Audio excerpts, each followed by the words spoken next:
Dear students, our next chapter is organometallic compounds.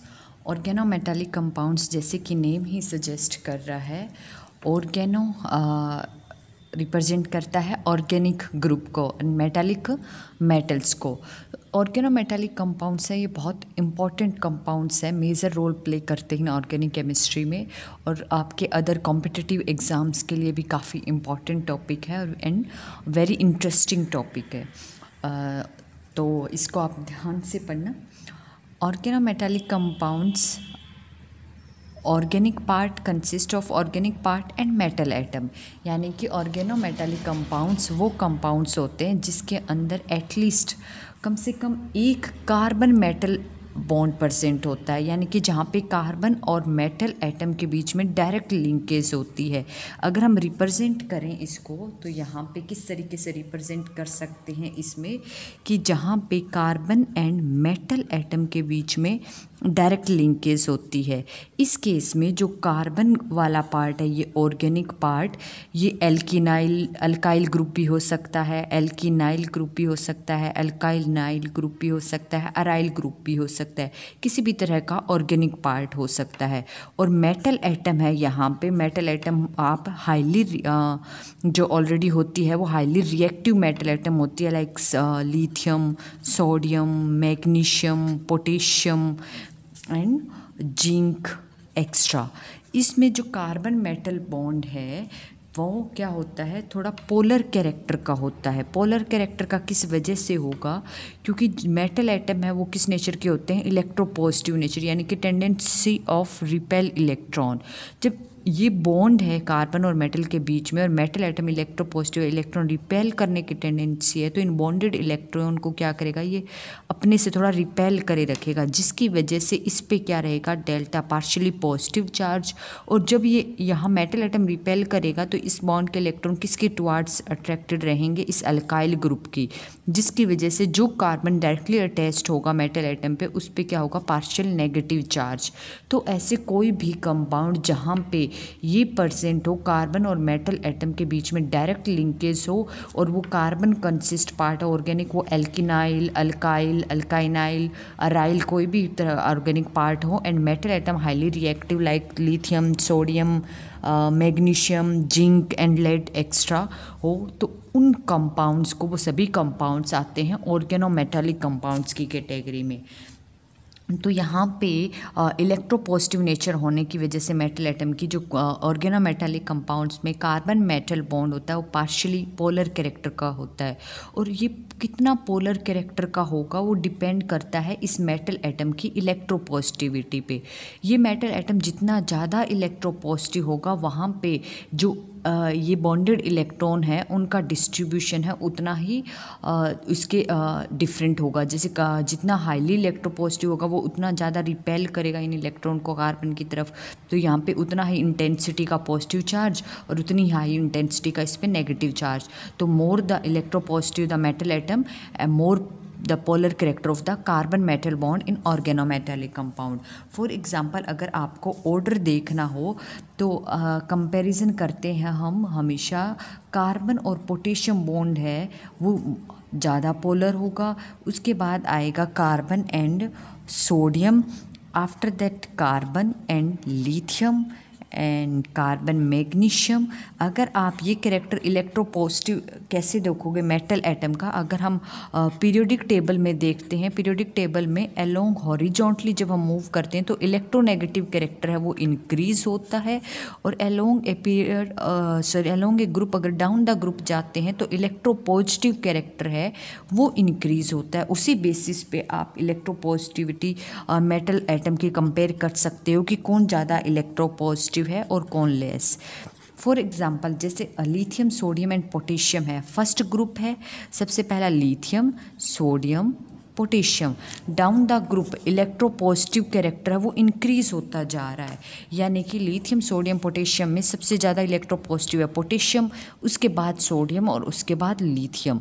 तो metal atom जितना ज़्यादा electropositive होगा वो कार्बन एटम के साथ उतना ही ज़्यादा पोलर नेचर का या फिर उतना ही मोर आयनिक कैरेक्टर का बॉन्ड बनाएगा। तो यहाँ पे कार्बन पोटेशियम है वो सबसे ज़्यादा पोलर कैरेक्टर यानी कि मोर आयनिक कैरेक्टर है, उसके बाद कार्बन सोडियम, उसके बाद कार्बन लिथियम। और इधर मैग्नीशियम है वो क्या आ गया, सेकंड कैटेगरी का आ गया है, सेकंड ग्रुप का। तो अलोंग ए पीरियड जब हम चलते हैं तो इलेक्ट्रोनेगेटिविटी इंक्रीज बट इलेक्ट्रोपॉजिटिविटी है वो डिक्रीज होगी। तो इस फर्स्ट ग्रुप के मेंबर से ये जो मैग्नीशियम सेकंड ग्रुप का मेंबर, इसकी इलेक्ट्रोपॉजिटिविटी लेस है तो कार्बन के साथ मैग्नीशियम का जो बॉन्ड है वो लेस आयनिक कैरेक्टर का है। इसी तरह एल्यूमिनियम की है एल्यूमिनियम मोर इलेक्ट्रोपॉजिटिव है देन जिंक, और जिंक है वो मोर इलेक्ट्रोपॉजिटिव है देन कैडमियम। तो on the basis of electropositive character of metal atom हम जो मेटल एटम है वो कार्बन के साथ या ऑर्गेनिक पार्ट के साथ कितना पोलर कैरेक्टर का बॉन्ड बनाएगा वो डिसाइड कर सकते हैं। नेक्स्ट है इस ऑर्गेनोमेटालिक कंपाउंड की रिएक्टिविटी। अब नॉर्मली क्या होगा, जो बॉन्ड जितना ज़्यादा आयनिक होगा वो उतना ही ज़्यादा रिएक्टिव होगा, और जितना आयनिक किस बेस पे होगा, जहाँ पे मेटल एटम जितना ज़्यादा इलेक्ट्रोपॉजिटिव होगा वो बॉन्ड उतना ही मोर आयनिक होगा, और जितना ज़्यादा आयनिक होगा वो बॉन्ड उतना ही ज़्यादा जल्दी रिएक्ट करेगा। तो रिएक्टिविटी है वो ऑर्गेनोमेटालिक कंपाउंड की वो आयनिक कैरेक्टर पे डिपेंड करती है, कार्बन मेटल बॉन्ड की। More the ionic character of the bond more reactive the organometallic compound. Next है naming of organometallic compound. Organometallic compounds की नेमिंग कैसे करेंगे, तो इस केस में क्या होगा, जस्ट हमें ये देखना है कि जो भी अल्काइल ग्रुप है यहाँ पे पहले तो उसका नेम लिखेंगे, और उसके जस्ट बाद जो भी मेटल एटम प्रेजेंट है उसका नेम लिखेंगे। फॉर एग्जांपल जैसे ऑर्गेनिक पार्ट मान लो मिथाइल है, और मिथाइल के साथ यहाँ पे मिथाइल के कार्बन के साथ लिथियम कनेक्टेड है, तो सबसे पहले इस ऑर्गेनिक पार्ट का नेम क्या है यहाँ पे मिथाइल, और उसके जस्ट बाद जो भी मेटल एटम है मिथाइल लिथियम। क्लियर है। नेक्स्ट इसी तरह अगर मान लो ऑर्गेनिक पार्ट है वो अराइल पार्ट है फिनाइल, और फिनाइल के साथ यहाँ पे लिथियम जुड़ा हुआ है, तो आप क्या नेमिंग दोगे, इसका जो भी ऑर्गेनिक पार्ट है पहले वो लिखो, जैसे फिनाइल है and after that lithium. Similarly अगर मान लो यहाँ पे कैडमियम है, कैडमियम C2 पॉजिटिव होता है यानी कि दो मेटल ऑर्गेनिक पार्ट के साथ कनेक्टेड होगा। फॉर एग्जांपल दोनों ही क्या है इथाइल, मिथाइल भी हो सकते हैं इथाइल भी हो सकते हैं। तो ऑर्गेनिक पार्ट क्या है इथाइल, कितने हैं दो, तो डाई इथाइल कैडमियम। क्लियर है। लेकिन जो ऑर्गेनिक जहाँ पे मेटल इसी तरह कैडमियम है, इस तरह एल्यूमिनियम, लिथियम, सोडियम, इनकी प्रेजेंस में नेमिंग ऐसे देंगे। लेकिन मैग्नीशियम के केस में यानी कि जहाँ पे ऑर्गेनो मैग्नीशियम कंपाउंड हो, अब मेटल एटम पोटेशियम है तो आप कहेंगे organo potassium, organo sodium, organo lithium, organo magnesium, organo aluminium, organo zinc and organo cadmium compound. अगर ऑर्गेनो मैग्नीशियम कंपाउंड है उनकी नेमिंग थोड़ी डिफरेंट होगी। ऑर्गेनो मैग्नीशियम में क्या होता है कि ऑर्गेनिक पार्ट और मैग्नीशियम के साथ साथ वहाँ पे हेलोजन भी प्रेजेंट होता है, तो उसकी नेमिंग कैसे दोगे। फॉर एग्जांपल ऑर्गेनो मैग्नीशियम कैसे होगा, अगर ऑर्गेनो मैग्नीशियम में मिथाइल है और मैग्नीशियम है तो यहाँ पे एक हेलोजन भी होगा। तो इस केस में पहले ऑर्गेनिक पार्ट, फिर मेटल एटम और फिर जो भी हेलोजन है उसका। तो यहाँ पे हेलोजन को क्या करोगे हलाइड की तरह लिखोगे, तो ये क्या हो जाएगा मिथाइल मैग्नीशियम हलाइड। अगर हलाइड यहाँ पे मान लो क्लोरीन है तो इसकी नेमिंग हो जाएगी मिथाइल मैग्नीशियम, और जो भी हेलोजन है वो एज ए हलाइड, क्लोरीन है तो क्लोराइड, अगर ब्रोमीन होता तो ये आ जाता ब्रोमाइड। सिमिलरली अगर ऑर्गेनिक पार्ट है वो फिनाइल है, मैग्नीशियम आया और हेलोजन है वो ब्रोमीन है, तो क्या हो जाएगा फिनाइल मैग्नीशियम ब्रोमाइड। क्लियर है। तो इस तरह से हम ऑर्गेनो मेटालिक कंपाउंड की नेमिंग कर सकते हैं। इस चैप्टर में हम 3 ऑर्गेनो मेटालिक कंपाउंड की डिटेल में स्टडी करेंगे, organo magnesium, organo lithium and organo zinc की, इनकी complete method of formation, physical properties and chemical properties. So step by step इनकी स्टडी करेंगे। सबसे पहले पढ़ते हैं ऑर्गेनो मैग्नीशियम। ऑर्गेनोमैग्नीशियम कंपाउंड्स यानी कि वो organometallic compound which consist of magnesium metal atom. तो ऑर्गेनोमैग्नीशियम कंपाउंड्स में मैंने अभी बताया जस्ट कि जहाँ पे मैग्नीशियम मेटल एटम होगा वहाँ पे और उस ऑर्गेनोमेटालिक कंपाउंड में हैलोजन भी होगा। तो जो ऑर्गेनोमेटालिक कंपाउंड जितने भी है उनमें से ऑर्गेनोमैग्नीशियम हालाइड्स है वो मोस्ट इंपॉर्टेंट ऑर्गेनोमेटालिक कंपाउंड्स है। इसे साइंटिस्ट विक्टर ग्रिग्नार्ड ने डिस्कवर किया था, इसलिए इस रिएजेंट को ग्रिग्नार्ड रिएजेंट भी बोल दिया जाता है। और जनरल रिप्रेजेंटेशन क्या है? Organic part R magnesium metal atom and halogen RMgX Grignard reagent. अब इस केस में जो R ग्रुप है वो अल्काइल ग्रुप भी हो सकता है, एल्किनाइल ग्रुप भी हो सकता है। अल्काइल यानी कि सिंपल एल्कीन, एल्कीनाइल यानी कि डबली बॉन्डेड ऑर्गेनिक पार्ट, अल्काइनाइल यानी कि ट्रिपल बॉन्ड भी हो सकता है, अराइल ग्रुप भी हो सकता है। क्लियर है? और हैलोजन है, हैलोजन क्लोरीन भी हो सकता है, ब्रोमीन और आयोडीन। क्लियर है? जो आपका यहाँ पे फ्लोरीन है यानी कि ऑर्गेनो मैग्नीशियम फ्लोराइड है वो प्रैक्टिकली अननोन होता है। नेक्स्ट है कि हम ऑर्गेनो मैग्नीशियम कंपाउंड यानी कि ग्रिग्नार्ड रिएजेंट की सिंथेसिस कैसे करते हैं। Preparation of Grignard reagent. Grignard reagent को लेबोरेटरी लेवल पे अगर हमें बनाना है तो हम अल्काइल हैलाइड को ट्रीट करते हैं मैग्नीशियम मेटल एटम के साथ और सॉल्वेंट यहाँ पे लेके चलते हैं ड्राई ईथर की प्रेजेंस में और वहाँ पे resulting into the formation of organo magnesium halide that is organo magnesium compound. अब इस केस में क्या होता है? फॉर एग्जांपल जैसे अगर आपको यहाँ पे मिथाइल मैग्नीशियम ब्रोमाइड बनाना है, मिथाइल मैग्नीशियम ब्रोमाइड बनाना है तो जिस अल्काइल ग्रुप का आपको ऑर्गेनिक कंपाउंड बनाना है उसी के रिस्पेक्टेड आप क्या लो यहाँ पे ऑर्गेनिक पार्ट लो। जैसे अगर इथाइल मैग्नीशियम हालाइड बनाना है तो यहाँ पे आप क्या लोगे? Ethyl halide. और यहाँ पे कौन सा हालाइड चाहिए उसी, जैसे यहाँ पे अगर ब्रोमीन चाहिए तो हम इथाइल ब्रोमाइड लेंगे और उसको मैग्नीशियम मेटल एटम के साथ ट्रीट करवाएंगे और सॉल्वेंट क्या लेंगे? In presence of dry ether. तो वहाँ पे क्या बनेगा? C2H5 MgBr। नेमिंग दो कैसे होगा? पहले इथाइल मैग्नीशियम ब्रोमाइड। अब इस केस में क्या होता है कि हम ड्राई ईथर की जगह अदर सॉल्वेंट भी ले सकते हैं यहाँ पे। और वो कौन कौन से हैं? जैसे हम इसकी प्रेजेंस में टेट्राहाइड्रोफ्यूरान भी यूज़ कर सकते हैं, ट्राई इथाइल अमीन भी यूज़ कर सकते हैं, डाई ऑक्सेन भी यूज़ कर सकते हैं एंड डाईमिथॉक्सी इथेन, डाईमिथॉक्सी इथेन भी यूज़ कर सकते हैं और डाई इथाइल ईथर भी यूज़ कर सकते हैं, इथाइलिन ग्लाइकोल भी यूज़ कर सकते हैं। लेकिन जो मोस्ट इम्पॉर्टेंट है इन सब में वो या तो हम ड्राई ईथर बेटर माना गया है या फिर टेट्राहाइड्रोफ्यूरान है वो बेस्ट सॉल्वेंट कंसिडर किया गया है क्योंकि टेट्राहाइड्रोफ्यूरान है ये एज ए सॉल्वेंट का भी काम करता है और साथ साथ यहाँ पे जो भी अल्काइल हैलाइड, अगर कुछ अल्काइल हैलाइड लेस रिएक्टिव है तो उनकी रिएक्टिविटी को भी इंक्रीज़ कर देता है टुवर्ड्स मैग्नीशियम मेटल एटम। अब इसको बनाएंगे कैसे? इसका प्रोसेसर कैसे है? ये जो ग्रिग्नार्ड रिएजेंट है वो हाईली रिएक्टिव होता है, हाईली सेंसिटिव होता है तो हमें बहुत सारी प्रिकॉशंस लेके चलना पड़ता है साथ साथ। तो इसके लिए सबसे पहले बनाने के लिए हम क्या लेंगे? एक ड्रॉपिंग फनल लेंगे और ड्रॉपिंग फनल में यहाँ पे ड्रॉपिंग फनल में अल्काइल हैलाइड फिल कर लेंगे। जो भी हमें ऑर्गेनो मैग्नीशियम कंपाउंड बनाना है उसी ऑर्गेनिक पार्ट का वही ऑर्गेनिक हैलाइड कंसिडर करेंगे ड्रॉपिंग फनल से और इस ड्रॉपिंग फनल को फिट कर देंगे फ्लास्क में। और फ्लास्क में यहाँ पे क्या होंगे? मैग्नीशियम मेटल एटम के ग्रेन्यूल्स होंगे और मैग्नीशियम मेटल एटम ग्रेन्यूल्स में ऊपर क्या होगी? जो आप सॉल्वेंट लेके चल रहे हो, जैसे ड्राई ईथर लेके चल रहे हैं तो ईथर सॉल्वेंट में डिसॉल्व्ड मैग्नीशियम के ग्रेन्यूल्स होंगे। तो अब आप क्या करोगे? धीरे धीरे यहाँ से अल्काइल हैलाइड का ड्रॉप वाइज एडिशन करते जाओगे। ईथरल सॉल्यूशन है जो मैग्नीशियम मेटल एटम का उसमें और साथ के साथ इसकी शेकिंग करते रहोगे।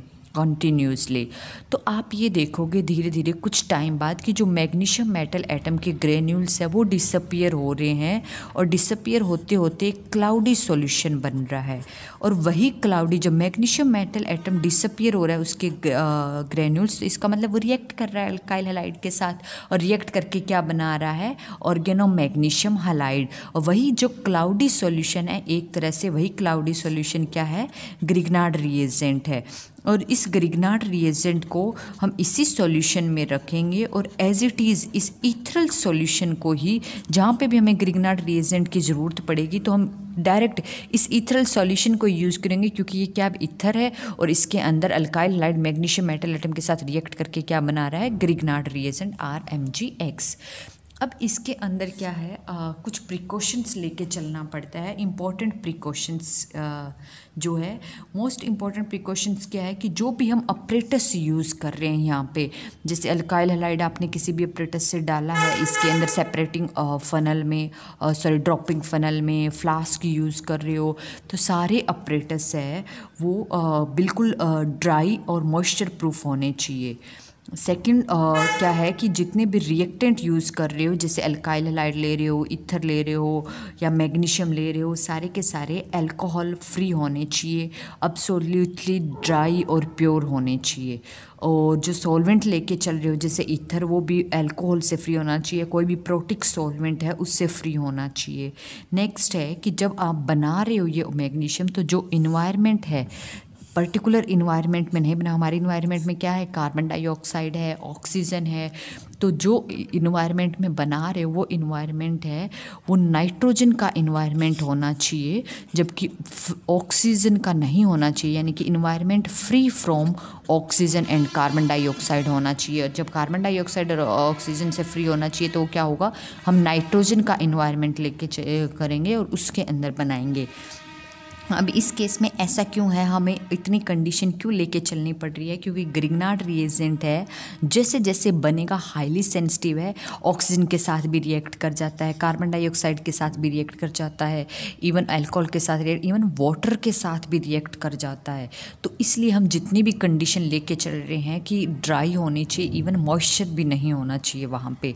तो इसीलिए क्योंकि अगर जैसे ही ग्रिग्नार्ड रिएजेंट, हम ग्रिग्नार्ड रिएजेंट बना रहे हैं और हमारे ऑपरेटस है वो ड्राई नहीं है, थोड़ा बहुत मॉइस्चर है, तो जो भी ग्रिग्नार्ड रिएजेंट बनेगा वो इमीडिएटली वाटर के साथ रिएक्ट कर जाएगा। अगर ऑक्सीजन है या कार्बन डाइऑक्साइड है तो इनके साथ रिएक्ट करके कुछ और ही प्रोडक्ट बनाएगा। हम जब ग्रिग्नार्ड रिएजेंट हमें चाहिए होगा तो वहाँ ग्रिग्नार्ड रिएजेंट मिलेगा ही नहीं, बल्कि वो रिएक्ट हो चुका होगा। तो इसलिए हमें ये सब प्रिकॉशंस लेके चलनी पड़ती है for the preparation of Grignard reagent. अब इस केस में क्या होता है कि ग्रिग्नार्ड रिएजेंट बनने के लिए अगर हम देखें नॉर्मल अल्काइल हैलाइड की रिएक्टिविटी, तो ग्रिग्नार्ड रिएजेंट की फॉर्मेशन में हमेशा जो अल्काइल आयोडाइड है वो मोस्ट रिएक्टिव होता है as compare to alkyl bromide, और अल्काइल ब्रोमाइड रिएक्टिव होता है एज़ कम्पेयर टू क्लोरीन। तो ये ऑर्डर क्या है, just halogen, chlorine, bromine, iodine, halogen का साइज़ बढ़ रहा है और साइज़ बढ़ रहा है, तो नॉर्मली जो आयोडीन का बॉन्ड है ये वीक होता है as compare to carbon bromine, and carbon chlorine का थोड़ा स्ट्रॉन्ग होता है इन दोनों से। तो इसी तरह बॉन्ड लेंथ जितनी ज़्यादा होगी वो बॉन्ड इतना जल्दी ब्रेक होगा, तो उसी के ऑर्डर में आयोडीन का हैलाइड का ऑर्डर है। अगर हेलोजन सेम हो, मान लो सारे हेलोजन आयोडीन हो, तो वहाँ कैसे कंपैरिजन करोगे अल्काइल हैलाइड में। तो दूसरा ये है कि जैसे जैसे यहाँ पे ऑर्गेनिक पार्ट में ब्रांचिंग बढ़ती जाएगी या फिर साइज बढ़ता जाएगा, number of carbon atoms alkyl group में इंक्रीज होते जाएंगे, तो वहाँ पे रिएक्टिविटी है वो क्या हो जाएगी, डिक्रीज होती जाएगी लार्ज ग्रुप में। तो वहाँ पे ऑर्गेनो मैग्नीशियम हैलाइड या ग्रिग्नार्ड रिएजेंट की सिंथेसिस है वो थोड़ी डिफ़िकल्ट हो जाएगी। नेक्स्ट है मैकेनिज़्म की, जो ग्रिग्नार्ड रिएजेंट बना है अल्काइल, हम 3 रिएजेंट यूज़ कर रहे हैं, जस्ट ईथर तो सॉल्वेंट का काम कर रहा है, and alkyl halide and magnesium metal atom. तो जो ग्रिग्नार्ड रिएजेंट की फॉर्मेशन है वो बिल्कुल सर्टेनिटी के साथ उसका मैकेनिज़्म अभी भी नोन नहीं है, लेकिन जस्ट आइडिया और सजेशन दिया गया बाय गॉम्बर्ग एंड बेकमैन कि जो मैकेनिज़्म है, सबसे पहले क्या होता है कि अल्काइल, इन्होंने कहा कि जो अल्काइल हैलाइड है, 2 molecule of alkyl halide magnesium metal atom के साथ रिएक्ट करके और मैग्नीशियम हैलाइड बनाते हैं, और साथ में एल्केन हायर नंबर का हाइड्रोकार्बन बनाते हैं। तो जस्ट ये सजेशन है मैकेनिज़्म कि जो मैग्नीशियम हालाइड बनेता है यहाँ पे वो फ्री रेडिकल मैकेनिज़्म के थ्रू फिर आगे रिएक्शन प्रोसीड होती जाती है बाय फ्री रेडिकल, एंड उसके बाद एंड में क्या बनता है, ग्रिग्नार्ड रिएजेंट। तो सबसे पहले क्या कहा कि जो अल्काइल हालाइड है वो मैग्नीशियम मेटल एटम के साथ मिलके मैग्नीशियम हालाइड बनाता है। ये किस तरह से रिएक्शन होती है, मान लो अल्काइल हालाइड है, ये बॉन्ड तो पोलर कैरेक्टर होता ही है, यहाँ पे पार्शियली नेगेटिव चार्ज और यहाँ पे partial positive charge organic part पे, और मैग्नीशियम मेटल एटम की तो वैसी टेंडेंसी होती है इलेक्ट्रॉन देने की। तो ये क्या करेगा, मान लो इस पोलर बॉन्ड को इलेक्ट्रॉन अगर देता है तो वो इलेक्ट्रॉन कौन लेके जाएगा, मोर इलेक्ट्रोनेगेटिव हेलोजन है, ये इलेक्ट्रॉन ले जाएगा और इस आर ग्रुप पे क्या आ जाएगा, complete positive charge. Complete positive जैसे 2 है तो मान लो इस पे भी कंप्लीट पॉजिटिव चार्ज आ जाएगा, इस आर दूसरा जो अल्काइल हाइड्रोजन मॉलिक्यूल है उस पे भी कंप्लीट पॉजिटिव चार्ज, और ये जो हेलोजन है ये 2s, इस पे x नेगेटिव ऐसे निकल जाएगा। और साथ में मैग्नीशियम मेटल एटम है, मैग्नीशियम मेटल एटम इसकी टेंडेंसी क्या है, इलेक्ट्रॉन देने की है। तो ये क्या करेगा, इस जो आर ग्रुप है पॉजिटिव कमी है, इसको एक इलेक्ट्रॉन इसको देगा और एक इलेक्ट्रॉन इस आर ग्रुप को देगा। जैसे ही इसको देगा तो मैग्नीशियम मेटल एटम पे क्या आ जाएगा, 2 पॉजिटिव, क्योंकि 2 इलेक्ट्रॉन निकल गए हैं यहाँ से, यहाँ पे रेडिकल तो ये आपस में कंबाइन कर जाएगा और Mg2 पॉजिटिव है और 2 हैलाइड नेगेटिव है, तो ये आपस में रिएक्ट करके क्या बना देंगे, MgX2। तो इस तरह से ये जस्ट बताया कि रिएक्शन हो कैसे रही है। मैकेनिज्म का फर्स्ट स्टेप आपका ये है कि अल्काइल हैलाइड, जैसे ही आप कहीं पे भी अल्काइल हाइड में मैग्नीशियम मेटल एटम डालोगे तो वहाँ पे हायर नंबर के हाइड्रोकार्बन और मैग्नीशियम हैलाइड, ये अगर आपको ध्यान है तो रिएक्शन आप फर्स्ट ईयर में पढ़ते हो विलियमसन सिंथेसिस, जहाँ पे आप अल्काइल हैलाइड से एल्केन बनाते हो, यानी कि एल्केन के मेथड ऑफ फॉर्मेशन में भी पढ़ी है आपने ये रिएक्शन, और अल्काइल हैलाइड की केमिकल प्रॉपर्टीज़ में भी ये रिएक्शन पढ़ी है, विलियमसन वुड्स सिंथेसिस। तो अब इस केस में क्या होगा, नेक्स्ट सेकंड स्टेप है वो क्या होगा कि जो मैग्नीशियम हालाइड बना है वो क्या करेगा, मैग्नीशियम मेटल एटम के साथ फिर से रिएक्ट करेगा।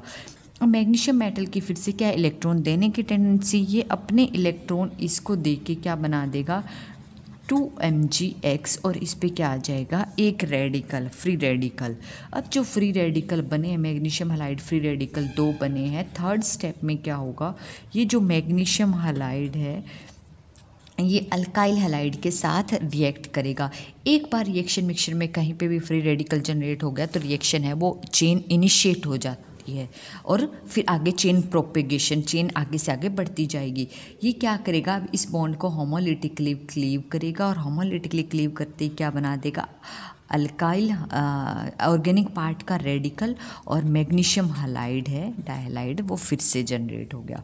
फोर्थ स्टेप में जो आपका अल्काइल हालाइड बना है, अब इस मैग्नीशियम हालाइड रेडिकल एक तो यहाँ यूज हो गया, एक अभी भी बचा हुआ है, ये क्या करेगा, इस मैग्नीशियम हालाइड रेडिकल के साथ रिएक्ट कर जाएगा और क्या बना देगा, RMgX, रेडिकल और रेडिकल आपस में रिएक्शन। तो इस तरह से ग्रिग्नार्ड रिएजेंट का जो मेथड ऑफ फॉर्मेशन है कि फ्री रेडिकल मैकेनिज्म है वो सजेस्ट किया गया। नेक्स्ट है physical properties of Grignard reagent, chemical properties of Grignard reagent and structure of Grignard reagent, that we will discuss in the next lecture.